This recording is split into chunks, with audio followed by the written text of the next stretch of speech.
Hello, everyone. Thank you for checking out this episode of Really Dicey. I'm here with Graeme Barber. Uh, what is your role exactly with this Kickstarter that's been funded already, Blue Planet Reconnect? So it's my connection with it is I'm going to be writing for it. I was approached by Jeff Barber, who's no relation to me, to potentially do some writing for it. And yeah, like day one, we smashed through that goal that activated it, and yeah, that is my connection to it. Oh, okay. So I looked into this and I feel, I guess, a little embarrassed that I haven't heard of this before because it sounds really intriguing. It's a feel, feel free to help me fill in the blanks a little bit, but I understand it's a science fiction role-playing game, but it's really based on like actual science and actual biology. Am I correct about that? Yes, it is when, like, for me, Blue Planet was that game that you missed out on back in the day that you really wanted to get into, but couldn't afford the books, sort of thing. That was this game for me. Like, I remember going into the game shop at the time and like looking through the books and being like, man, I want to play this, but I just did not have that kind of money. At the time, I was a broke student, but um and its biggest thing has always been its science and world building. It really dug down into, especially for like when it first came out, like the late 90s. It really dug down into the science behind things, building a really plausible world, and then peopling it with plausible people. Hmm. So it is the setting still the same as it was when it as for the as with the first books. Um, if I understand, it's its own world, Poseidon, Mm-hmm. and it's mostly a water-based world. Yep. Can you tell us more about that? It is still the same world. The world's Poseidon. It's mostly water. It's covered in archipelagos, island chains. So it's covered in like small land masses. Tons of space on. There's tons of things going on above the surface and below the surface. But then there's also space, and there's also like Earth and Earth's colonies in the Sol system, which are a thing.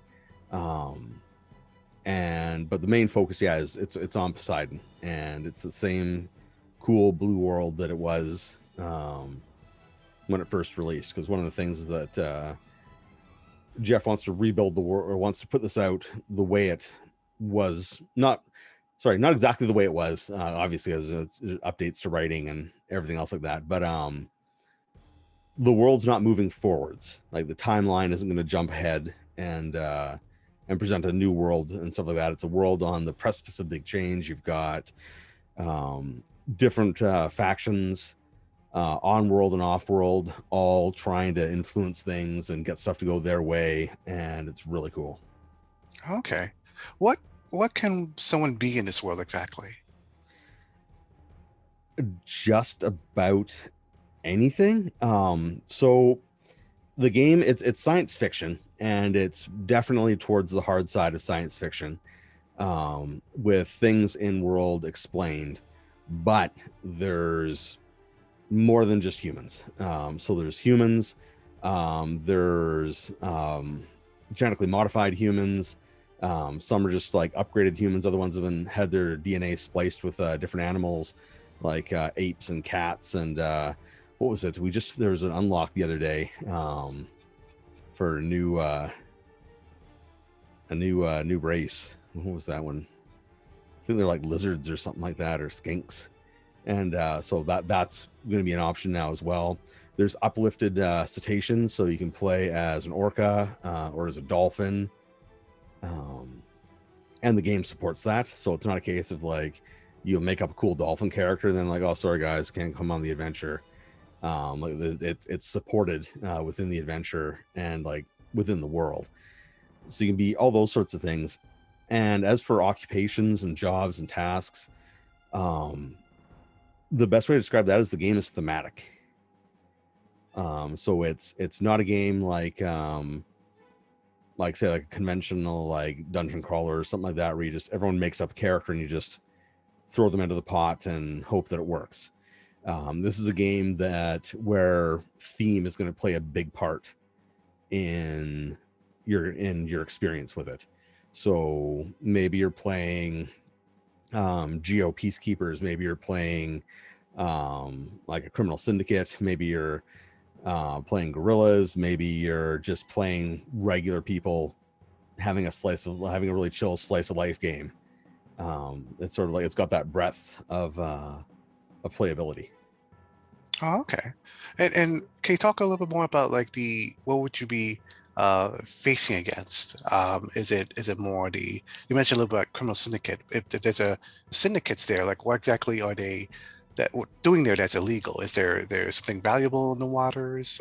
What's Yeah, there's so the big thing on the planet is there's this mineral that allowed humanity to unlock genetic engineering.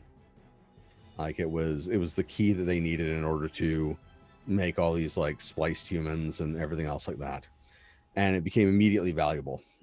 Also, the world has a functioning ecosystem because Earth has had a bad time and is on its last legs, so people are trying to get out of there.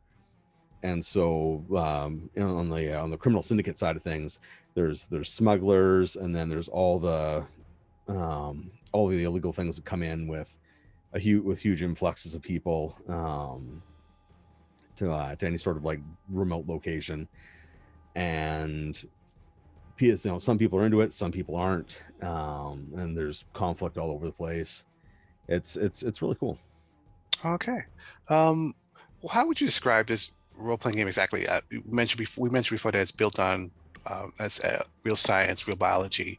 Um, when it comes to the actual play of it, is it more is it more narrative? Is it like a is there when it comes to like themes that you play with, is it more like exploration like Star Trek, or is it more adventurous like Waterworld or It can do uh, all of those.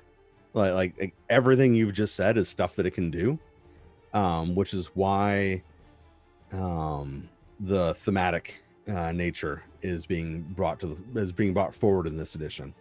Like, so what I was brought on to write.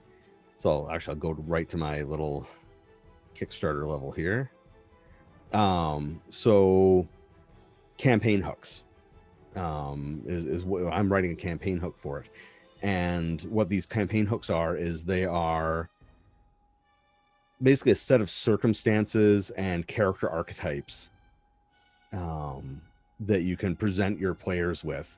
Be like, hey, like, do you want to try this out, or you want to try this sort of a thematic game? Because one of the things I love about Jeff is that Jeff is constantly learning and constantly observing.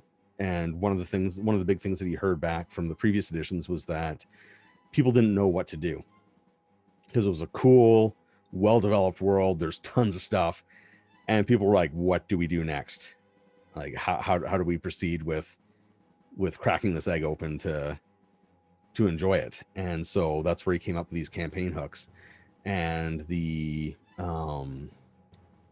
quick starter rules are basically a really well developed campaign hook. Like, it presents you with like some basic rules, and then here's a simple campaign to engage in. it sounds almost like Dune in a sense, except that instead of sand and Yeah, you have water. Am I correct in thinking that when it comes to the setting, kind of like it's pretty much it's a very political game, but you also have there's a strong science aspect to it, exploration. it can absolutely be like that. Like, if that was the direction you wanted to push your game, it could absolutely go that way. And it's for me, as like someone who's not just going to be writing for, but who's going to be playing and likely inflicting this game on all of his friends very quickly. It's super handy because it lets me and will let other people adapt the game and the setting to their table's needs. So like a table that wants to like have like the rough and tumble adventures, like go out, start stuff, mix it up, all that sort of stuff. That's available for them for, you know, the table that wants to have, you know, like more intrigue, more political aspects to it, all that sort of stuff. That option's there too. Let's talk about the rules too. I heard that the older books were rules light, but at the same time, um, it's also when people think rules light, people tend to think, oh, it's not a very dangerous game, but it is a very dangerous game from what I understand. Could you talk a little Yeah. bit about that? Yeah. So the old rules were light, but a little bit counterintuitive at times. Like there was some weird math that went into them, and some things that you wouldn't automatically assume would make it work. But once you had a grip on them, which was fairly easy to get a hold of, for most, it was light and fast. And like that was one of the big things with the older editions was they were really notable for like their lethality. Like the game exceeded heavy gear for your chances of getting zapped if you decided to mix it up, which is impressive in itself because heavy gear was just brutal for that sort of stuff. Mm. So what Jeff's done with this is he's revisited the rules. They are less cumbersome, more intuitive, and more robust as well. Like they can deal with players and game masters throwing more stuff at them and like bending them more in different ways. So and the idea is that the new way the new rules work is he wants players to be able to do what their characters want to do. Wants characters to do what their players want them to do. There we go. Got the sentence in the right order there. Your Kickstarter, Mhm. the Kickstarter is doing very well. Now it looks like the Kickstarter is going to have two books available. The player's guide, and I guess it'll be a game master's guide, or a mix of the game masters and bestiary, or Yeah, exactly. Yeah, so there's gonna be the core two books. So there's Blue Planet Recontact, player's guide, so that's obviously players, and then there's the moderator's guide, which is the GM book. And both of them are just going to be packed with information. oh, that's awesome. I know that we sort of you don't take enough advantage of what's in the ocean, really explore what treasures they're still down there. Um, so that's great that there's a role play book that kind of explores that a little bit. Who knows? Maybe it'll create future scientists and future divers to go check out what we have. Yeah, Um, I hope so. so before we wrap up, is there Mhm. anything about the system that or the books that I haven't mentioned about something that you find the most exciting? I think one of the most exciting things about the books is that they cover such a really wide swath of science fiction opportunities to game with, because a lot of people, like if you say the words like water world or something like that to them, or underwater adventure, it's just like it just brain turns off, disinterest, because a lot of the stuff that people are exposed to is only like bad submarine movies or like half-hearted fantasy underwater adventures where like you're underwater for a day and then never again. But this one, it embraces the science fiction, it embraces the scope of things that people might want to do in the game, and because it does that, it manages to overcome a lot of those issues. Like people, I think, will be very happy with how the game works Hmm. and how it lets them not just like tell stories but like do stuff in game. Yeah, and that's great about the any type of water-based settings. That it could be exploration, it could be horror, definitely adventure, and I mean there's a lot of decent movies out there that kind of Mhm. explore all that. The Abyss that comes to mind really fast. I know Sphere wasn't that big in the theaters, but in the book version's pretty good. Um, uh, Oh boy, let me see. Oh, what was it? Hunt for Red October. I mean, it's not sci-fi, but it's definitely full of drama and tense situations. Mhm. Deep Star 6. Mm, wow, yeah. Yeah. Oh yeah, I remember that. That's a great movie. Yeah. Yeah, they came around the same time the Abyss. I remember that. It was like weird, like what, two water movies at the Yeah. water. It was 1989 was like the year for um like terrifying underwater science fiction films, and it's amazing. I love it. Yeah, even it's to a certain extent like Pacific Rim. Mhm. That like the last fight scene dealt with being underwater and all these monsters coming. I mean, there's so much potential good stuff in that type of thing. Even fantastical Water Temple in Zelda, but Mhm. we just go on all Yeah. sorts of things. That could be a separate video. Um, Yes.